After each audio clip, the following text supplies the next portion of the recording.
이거는 이게 수동 고정 가변형입니다. 이거는 아침, 점심, 저녁은 방향이 똑같고 봄, 여름, 가을, 겨울만 태양의 위도에 따라서 각도를 맞춰주는 겁니다. 그 다음에 이거는 수평 일축식입니다. 이거는 동쪽과 서쪽에서 모듈은 평평하게 놓고 동쪽과 서쪽의 해 모양에 따라서 따라가는 겁니다. 따라가서 하는 것이 수평 일축형이라고 하는데요. 이거는 트래크라는 모터로에서 계속 작동을 하게 되죠. 그 다음에 이거는 양축식입니다. 동서남북을 다 각 방향각을 틀으면서 해를 쫓아가, 쉽게 말하면 해를 따라가는 거죠. 해를 따라가는 것이고, 경사 일축형. 그 다음에 오른쪽 사진이 양방향 양축식입니다. 양축식. 이건 동서남북을 다 맞춰가면서 해를 따라갑니다. 이 구조물의 형태에 따라서 발전 효율이 고정식을 100%로 봤을 때 고정 가변형은 5% 정도 효율이 더 나오고, 수평 단축형은 15% 정도, 그 다음 경사 단축형은 120% 정도, 20% 정도가 더 나오는 거죠. 그 다음에 경사 단축형인데 봄, 여름, 가을, 겨울을 각도를 조절하면서 일축형인 경우에는 25% 정도 효율이 더 나온다는 것이고요. 그 다음에 양축형은 30% 정도 효율이 더 나온다고 합니다. 그런데 여기서 잘 주의하실 점이 뭐냐면, 양축식 정도까지는 저는 권하지 않습니다. 양축식 같은 경우는 지금 과거에 FIT 제도 때 발전소를 하셨던 분들은 발전소 단가가 시공단가 무지하게 비쌌습니다. 100kW 하는데 6억, 7억씩 했습니다. 지금에 비하면 3배 이상 비쌌죠. 그래서 발전율을 최대한 높이기 위해서 이런 양축식을 많이 했는데, 결과적으로 보면 2년, 3년 지나니까 고정 가변형하고 거의 수익이 같다고 합니다. 발전량이. 그 이유가 뭔지 아십니까? 한 2년 정도 지나면 트래커 모터하고 계속 회전하면서 생기는 베어링에서 문제가 발생하기 시작하는데, 이게 빨리빨리 수리가 안 돼요. 빨리빨리 수리가 안 돼. 단지라도 크면 아예 상주인을 두고 계속 관리를 하겠는데, 소형 발전소 같으면 100kW, 200kW 같은 경우는 상주하기도 뭐하고, 그러다 보니까 내가 항상 거기가 트래커를 감시할 수가 없고, 그래서 결국은 전체 세트 중에서 몇 세트만 고장나서 엉뚱하게 서쪽에 가서 서 있고 동쪽에 서 있으면 그냥 남쪽만 바라보고 있는 고정형보다도 수익률이 더 안 나오는 거죠. 이런 걸 평균해서 봤을 때는 결과적으로 지금은 수동 고정 가변형하고 거의 비슷하다라고 하더라고요. 시설비는 비슷하게 들어가고. 그러니까 이거는 별로 권하고 싶은 마음은 없어요. 권하고 싶은 마음은 없습니다. 만약에 이거 상주에서 계속 발전소를 관리하신다 하면 효율이 30% 더 나오는 게 이게 어딥니까? 엄청 큰 거죠. 시설비도 물론 고정 가변형 수동보다는 훨씬 더 비싸죠. 제일 많이 고장나는 게 트래커 모터, 각도 조절되는 모터, 그 다음에 회전하면서 생기는 베어링이 이 무게가 장난 아닙니다. 이 베어링이 나가는 거, 그리스 계속 쳐주고 모터도 계속 지속적으로 모터를 쳐줘야 되는데, 그리스를 쳐줘야 되는데, 이런 것이 잘 관리가 안 돼서 오히려 나중에는 시간 어느 정도 지나면 효율이 떨어진다고 합니다.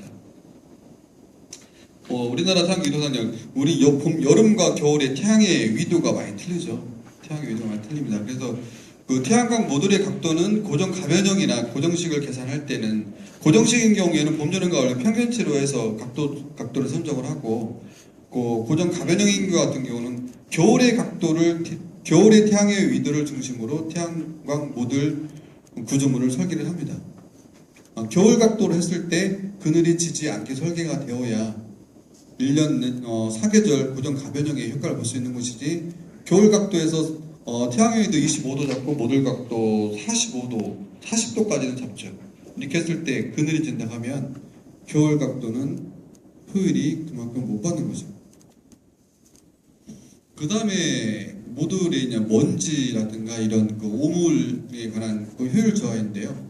이런 것들이 상당히 크다고 합니다. 이런 효율 저하되는 부분이. 이거 같은 경우는 굉장히 심한 경우죠. 이거 같은 경우는 오른쪽에 보면은 새들이 저렇게 많이 앉아있는 거 보니까 바닷가 쪽 발전소인데, 저런 거는 새똥도 치명적이지만, 먼지도 치명적이지만 새똥 굉장히 치명적입니다. 새똥. 그 다음에 벌똥도 굉장히 치명적입니다. 이 벌이, 보이지 않는 벌똥이 굉장히 많이 쌓이고 하다 보면은 발전 효율에 굉장히 많은 안 좋은 영향을 미친다고 합니다. 이거 같은 경우는 새똥 하나이지만 저런 것들이 커져서 많으면 그 셀만큼 전기를 생산을 못하니까 셀 하나만큼 그만큼만 생산을 못하면 다행인데요.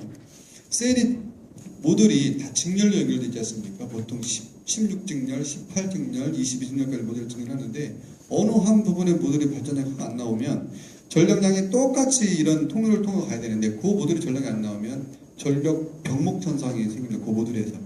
그래서 그 라인은 발전량이 뚝 떨어진다고 합니다. 그러니까 이런 부분이 있으면 세심하게 좀 청소를 해주시면 좋은데 원래 떨어져 있으니까 많이 못하시죠 사실. 근데 신경을 쓰라는 얘기입니다. 앞으로는 하나도 노동력을 투입하지 않고 지금까지 자동으로 자연의 현상만으로 비가 오면 청소해주고 먼지 오면 먼지 나도 안 닦고 그랬었는데 앞으로는 수익성이 떨어진다 하면 이렇게 내동력을 최소한으로 투입하셔가지고 발전소를 관리를 하셔야 됩니다. 발전소를 청소하고 안 하고의 차이인데요. 이건 청소업체에서 나온 데이터입니다.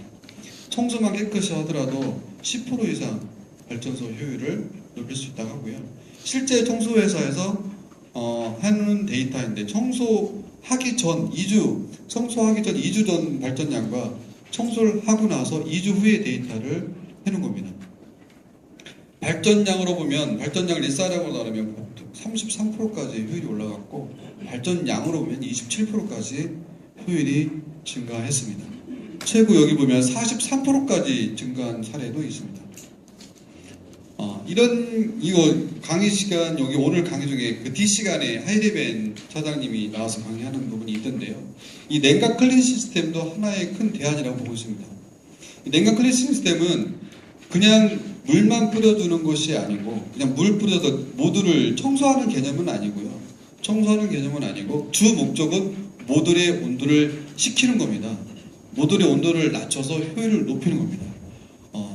뒷부분에 가서 그 전문가 회사분이 나와서 뭐 설명을 다시 하시겠지만 모듈의 온도 40도 정도 올라가면 그때